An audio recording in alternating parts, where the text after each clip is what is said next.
So Penny, your 4th season as head coach here at Memphis. It's been a while since this program has seen a tournament. Is there any added pressure that you feel? You have one of the most talented rosters in college basketball. No, there's no pressure. I think that I do understand my first year, I inherited a team from Coach Subby Smith.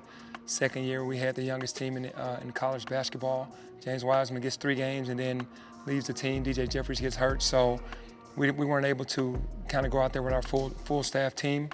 And then last year, it was just all about the chemistry of the team.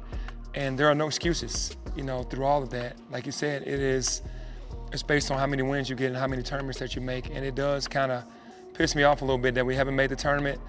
But I feel like that this year's team is the best team, the best roster we've had.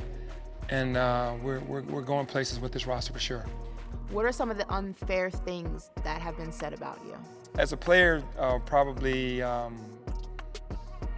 I'm not one of the top players. I feel like I did get injured, but I showed enough in the game to know that I am one of the top players that ever played the game. As a coach, they say I can't coach, and I don't really know what that means.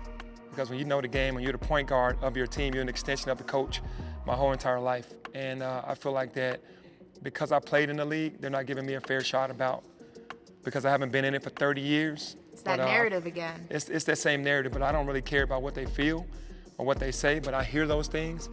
And my whole motivation comes from me. It doesn't come from their talk. It comes from me, so, hey, it is what it is. Jalen Duren could have gone anywhere. He likely would have commanded a 7-figure salary if he went to the NBA G League. But on Friday, the nation's #1 recruit picked Penny Hardaway and Memphis.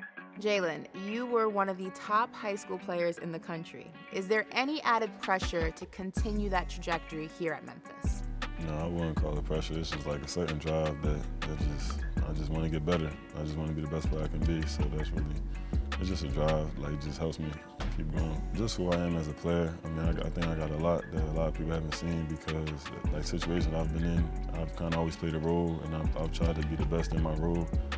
And I know Coach definitely going to help me with just showing that I got a little more and even perfecting what I haven't showed yet. So, I mean, I'm going to definitely stick to what I've been doing, but I feel like this year I'm going to show a lot. 5-star wing Emoni Bates has committed to the University of Memphis in what easily the most impressive moment of Penny Hardaway's coaching career at Memphis. He lands his second top 5 recruit in less than 3 weeks.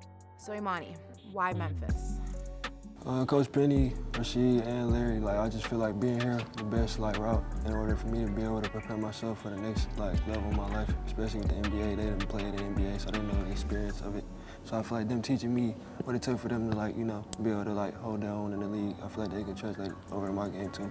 You've been compared to somebody who's pretty big in the NBA. Some may even say, if you have the conversation, the best player in the NBA at this moment in time, Kevin Durant.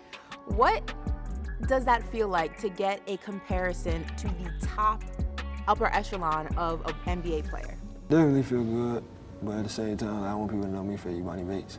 But at the same time, I definitely take the compliment. When you look from the outside looking in, and you kind of look at his game and you look at yours, what similarities are there? A lot. I shot, moves, certain kind of moves he do, I do the same type of kind of moves. So just why I watch his highlights for sure. So I take stuff from him too.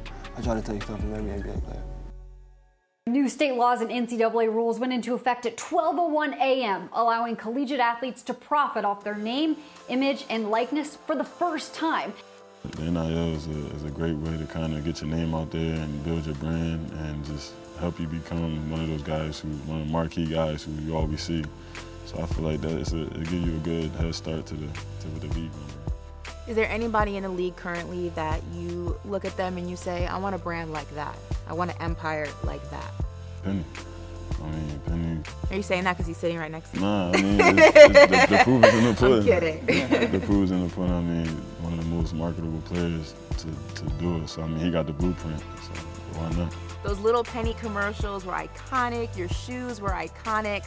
Do you think that you were one of the pioneers in sneaker culture in changing the way that athletes were looked at outside of the game? Absolutely. I think that shout out to Nike, shout out to the advertising agency, Wyden and Kennedy, that was all a part of that movement.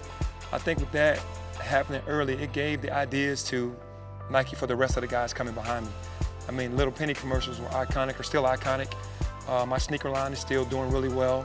The logo is still out there. So I think that was definitely something that wasn't really happening at first. Of course, Michael Jordan had the Mars Blackman commercials and the Jordan commercials, and then Magic and Bird and Isaiah had the weapons and all that. But when it came to like pushing it to the next level, I think Nike and the Little Penny commercials were big. Describe this season for everybody watching and listening. What can they expect from Memphis this season in one word? Electricity. It's gonna be electric. I like that. Like Jalen says, a movie. Let's action. We're Action. We're already rolling, so we're just gonna continue the film, and I'm looking forward to seeing it. No, thank you. We're ready for it.